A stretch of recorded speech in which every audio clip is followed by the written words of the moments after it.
Thank you very much. Thank you, Reverend Dr. Stephan, for that introduction. Thanks to President Helbley and Provost Urban for being here, for your leadership at this amazing university. Thanks to all of you for your beautiful words and for the beautiful music. I'm really happy to be with you today. And above all, congratulations to the class of 2026. This is an outstanding university. I know it well. This is a tremendous accomplishment for all of you. And I hope it's a wonderful weekend with family and friends. It's a real privilege and honor for me to celebrate with you and to share this time with you.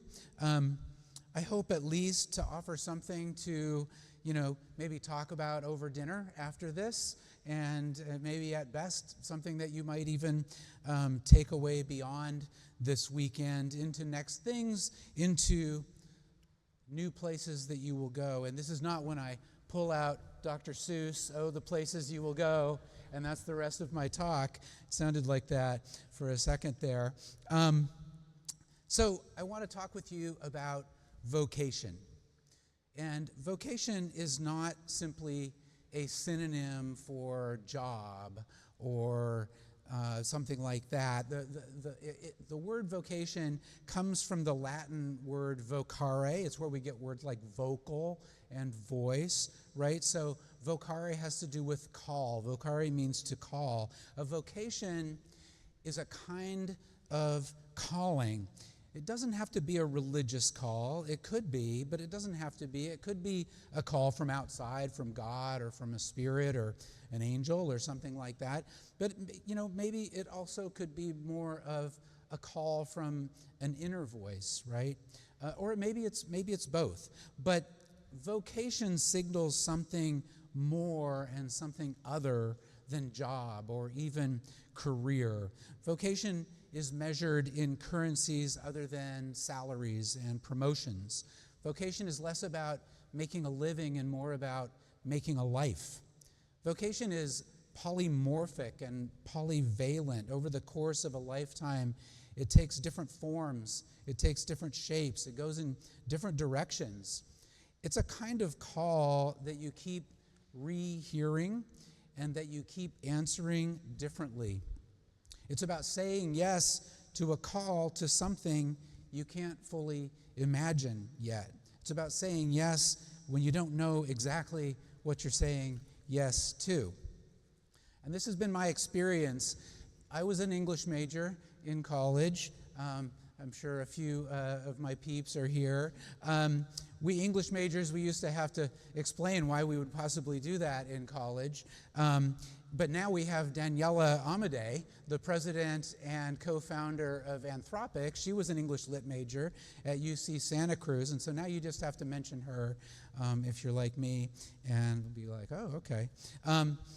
But I felt called in college to teach English in a public high school, to teach English and English as a second language in a public high school. My senior year, I spent the whole year in an internship in a big public high school in Seattle, Ingram High School, and it was a total fail. I couldn't deal with the discipline, right? They sort of ate me alive. I think they liked me. I think they maybe even loved me as a teacher, but I developed all these nervous tics and blinks and all kinds of things like this. I would want to go to sleep at like 6 p.m. because I just wanted to be away from it all. It was a fail, and it was really, really hard for me. This is what I really felt called to do, and I couldn't do it, right? And so at graduation from college, I really had no clear sense of where I would go next, and I ended up working at D.A. Burns & Sons Carpet and Upholstery Cleaners. It's a rug cleaning factory in Seattle. It was really the only job I could find. I ended up working there for 3 years, right? And what you do in a rug cleaning company like this is you go to wealthy people's houses and you pick up their handmade Persian rugs and you take them back to the factory and clean. In fact, Bill Gates was one of our customers. This was before Bill Gates was very famous in the late 80s. And I went to his house. It was just a little rambler in Crown Hill at the time before he built the big mansion in Bellevue, and picked up his drapes to bring them back to clean. I remember it was his mother and his aunt who were there, and they were talking about, we really need to get him to like go on some dates or something like that and get a bit of a social life. So was this part of my vocation, this job? It seemed far from it, but you know what? I learned something very important during that time, during those 3 years. I learned about class, right? I was working with people, maybe they had their GED, maybe they finished high school, maybe they dropped out, and they were some of the most thoughtful, philosophical, intellectual people I had ever met. And you get to see from the inside what it's like to be someone like that, working primarily with, very wealthy households, and you get to see how class operates in that. And that, I've taken that with me for the rest of my life. It really shaped me in many profound ways. And plus, at the same time, it really clarified how much I loved to write, how much I loved research, how much I loved teaching. So it really shaped everything since then. I still have D.A. Burns & Sons on my curriculum vitae. Eventually, my wife Clover and I went to graduate school in Atlanta. I got my PhD in Hebrew Bible, Old Testament at Emory. I became a professor. I wrote a lot of books, taught a lot of classes, did that kind of thing, and have been doing that since. But about 10 years ago, I had another big turn in my life. Clover got this great job opportunity in Denver. I teach in Cleveland, Ohio, Case Western Reserve University. And she'd moved twice for me, and so it was my turn to move for her. So I moved to Denver. I'm not proud of my carbon footprint. I still work in Cleveland, so that's my commute, the 2-time zone commute. But something really powerful happened for me in Denver. I started connecting with these doctoral students and recent graduates of the doctoral program at University of Denver, and they had a programming background, right? Computer programming. I started to learn the programming language of Python. Python, as many of you know, has become the sort of lingua franca of machine learning and AI since. It was a good moment to be learning Python because it was around 2017, and things like attention mechanisms, and that led to the beginning of GPT 1.0 with OpenAI. All kinds of really fortuitous things happened there, but more importantly for me, I took to it. I loved working in Python. I loved learning Python. I didn't have a particular goal in mind. I just really found myself getting into this, and it started to open up new possibilities for me as a humanist, as a scholar in religious studies, that I would not have been able to imagine without just sort of playing with these tools and beginning to learn this language. And I came to believe that we're really in a technological revolution in higher education and in the humanities specifically that's going to be at least as big as the invention of the printing press, which basically led to the invention of the university. And it's going to call for all of us to move beyond our disciplinary boundaries in some much more radical ways than we've been able to do in the past. We're going to need English majors and religious studies majors who can sit at the table with engineers and computer scientists and talk about training models and talk about TensorFlow or libraries or something like that. And we're going to need engineers and computer scientists and biologists and chemists who can sit at the table with philosophers and historians and talk about the philosophy and history of technology and the ways that our ideas about technology are actually shaping the things we're doing and making and building and trying to understand. So I became a bit of an evangelist for that. That helped shape a vision at Case Western Reserve University for something called the Experimental Humanities Initiative, and a new major called Humanity and Technology.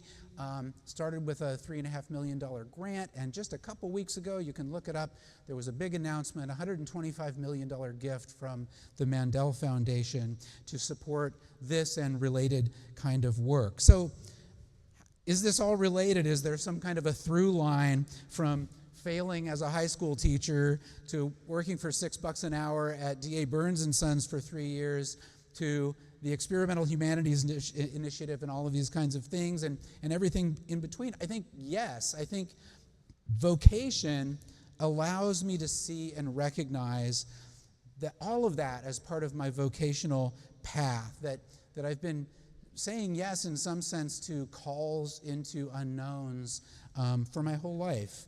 And so I want to suggest that reflecting on your vocation, not your vacation, your vocation, the life you're making, beyond that narrower sort of reflection on career, might be a frame of mind worth cultivating. And I think that's especially so in these times. There's so much that is changing so fast. There is so much uncertainty about the future of climate, the future of democracy, and certainly the future of technology. If we just think for a moment about this world of AI that we are in right now, in a matter of months, really, we've moved from talking about AIs that talk and write to AIs that do and make. Less than a year ago, we had chatbots built on large language models, talking and writing, challenging those of us in the humanities to make the case for the value of old-fashioned human writing and communication, right? Now, not too long since then, we've got agents built on foundation models. We don't call them LLMs anymore necessarily, built on foundation models that are doing and making and building in such a way as to challenge my friends in computer science to make the case for the value of old-fashioned human coding and debugging. I heard just recently that by the end of this year, Claude, Anthropic's model, is going to be coded about more than 90% of Claude will be coded by Claude Code, the coding agent that is built on Claude. Just think about that. The world we are in. What's next? We don't know. Every couple of weeks, something new. In these times, with all this change and uncertainty, I think it's an opportunity to reflect on vocation. Vocation, I think, embraces unknowns, embraces uncertainties. In fact, I think thinking about vocation can be a guide, a beacon, as we navigate these unknowns and these uncertainties. So, with that in mind, I'd like to offer some vocational design cues. These are not instructions. These are more about cultivating, developing a frame of mind, a way of staying open to the world as it unfolds, staying open to things as they emerge in your life. And Lloyd mentioned that there are religious roots to the baccalaureate service, and you may know that a kind of textbook sermon has 3 points, and so I'm going to offer 3 design cues, 3 vocational design cues. The first is treasure the obstacle. The second is cultivate possibility thinking. And the third is seek out places where your deep gladness and the world's deep hunger meet. And I'm really working on these things myself. I'm not preaching down to you. I'm really preaching to myself as much as I am to you. So, treasure the obstacle. Another way of putting that might be, don't automate your way out of difficulty. My friend, the Nigerian philosopher Bayo Akomolafe, says, "The times are urgent. Let us slow down." He doesn't mean take a yoga class or go lie on a beach.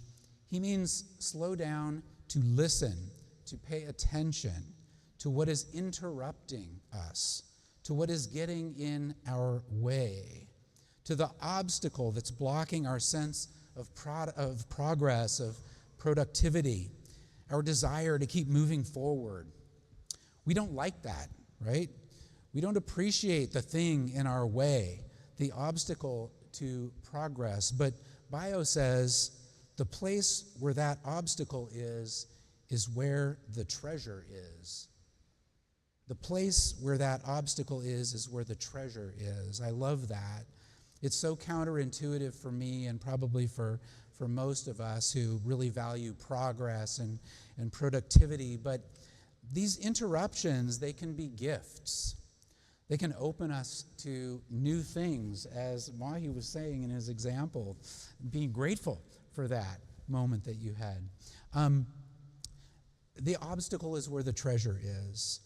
Receive the obstacle as a gift, an opportunity to slow down and see what else might be emerging in that moment. And that sounds lovely, but what might that look like practically in daily life? Mahi has given us one example. Here's another thought about that. Maybe it could look like not automating our way out of difficulty. Maybe there's value, treasure even, in experiences of frustration, or as we like to say these days, friction. Maybe there's something important in getting stuck. Maybe the process is at least as important as the product. I suggest that this is a kind of a call for all of us for discernment about when and how we use AI. AI agents are eager to help us get out of being stuck. Certainly, they say. While I was writing my notes for this in Google Doc, I kept getting this button coming up, write with Gemini? I resisted. But what if being stuck is actually the important thing? What if the obstacle is the treasure, is the gift, an invitation to take a breath, to slow down, to see things differently? Remember when you were a little kid and you got stuck, you were frustrated in some way, and maybe a parent or someone else saw how frustrated you were, and they came over to kind of save you from it, to help you from it, right? And what did you say? No. You knew, even if that's all you could say, and pull away whatever it was you were working on and refuse the help. You knew that you needed to stay in that struggle. You needed to do it for yourself. So that's the first vocational design cue. Treasure the obstacle. The second, cultivate possibility thinking. I feel like I know Lehigh. I come from a similar kind of university. We're a sort of engineering culture in many ways, and we value problem solving. We value solving problems. We're a kind of a problem-solving culture, and there's nothing wrong with that. Modern history is really, in some sense, all about progress through problem solving, but I want to suggest that there's also value in a different disposition, a mode of imagination that we can call possibility thinking. A possibility is a future condition that is not yet available to us. When in problem-solving mode, we're kind of in a kind of linear process, right? We're staying on the same path in some sense. We encounter a problem, we solve it, we move forward, we encounter the next problem, we solve it, we move forward, and so on. We're staying on that same kind of linear path in some ways. I think there's a risk in that approach that we start seeing the world as a kind of collection or series of problems, and maybe even we see the people in our world as a collection or series of problems. Possibility thinking is something different. It invites us to maybe jump off that path, off that linear path that we are on, that path of problem solving, even for just a moment, and ask, what other possible worlds are there? What kind of future do we want to create for ourselves together? I like to think of possibility thinking as a kind of science fictional imagination, a kind of imaginative practice of conceiving different possible futures for ourselves, conceiving different possible futures for what it means to be human in a more than human world. A more than human world that includes, among other things, many non-human intelligences, from rhizomes to tree canopies to dandelion networks, from bees to squirrels to cows, from internets to robots to foundation models. So that's vocational design cue number 2, cultivate possibility thinking. And this is the one in my title, and the one that I'm excited to finish with. I think in many ways it captures the other two as well. The third design cue is seek out places where your deep gladness and the world's deep hunger meet. Seek out places where your deep gladness and the world's deep hunger meet. I borrow this from Frederick Buechner, he's writing for a religious audience, and so he puts it this way. He says, the place God calls you to is the place where your deep gladness and the world's deep hunger meet. As we said earlier, I think I want a more ecumenical, a more open way of thinking about vocation and calling, what that voice is. Maybe it is a god or gods or a spirit or something like that, but maybe it's also an inner voice of some kind. Maybe it's another person even sometimes. It's such a simple thing to say, and yet I think so profound. So I just want to take it apart for a second. The place, right? To seek out the place where something is meeting. So it's a kind of like a Venn diagram, right? You've got your deep gladness and you've got the world's deep hunger, and it's that place where those two overlap in the Venn diagram, right? So what about your deep gladness? What is that? I don't think it's the same as happiness. I don't think it's the same as feeling good. I don't think it's the same as felicitousness or easiness or something like that. Remember the importance of obstacles and treasuring the obstacles. Maybe you're stressed in the work you're doing, you're facing a deadline, or you're facing hard stuff, you're working with people who are suffering profoundly or who are experiencing deep sadness. Maybe you yourself are even in that work, but you know that you are where you need to be. You know that you are being effective. You know that this is meaningful, what you're doing, that this resonates with who you are and what you love. That's your deep gladness. What about the world's deep hunger?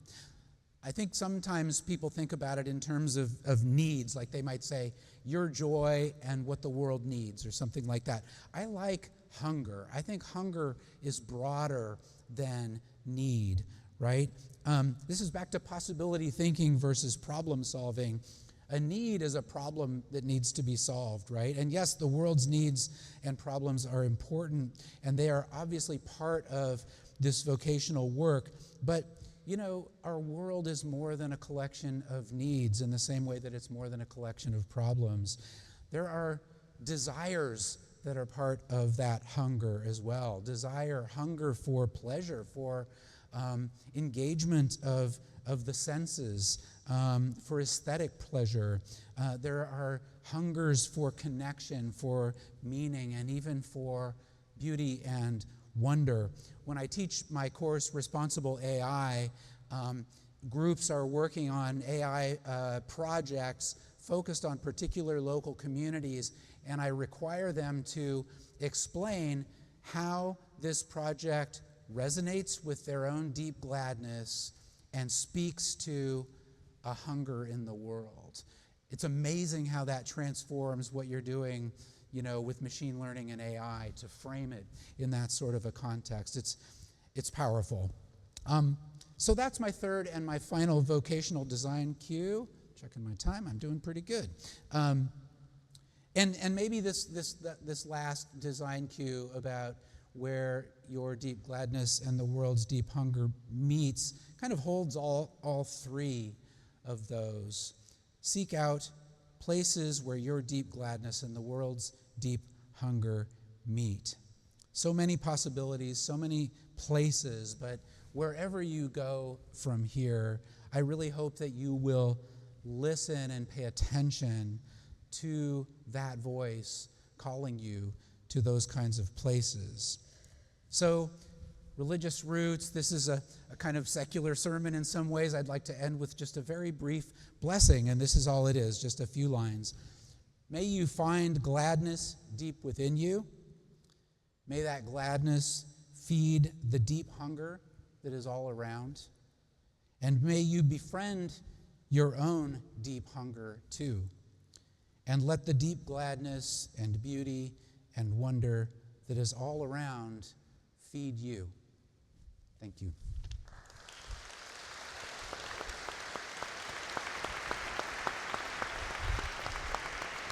Splendid. Good. Thank you.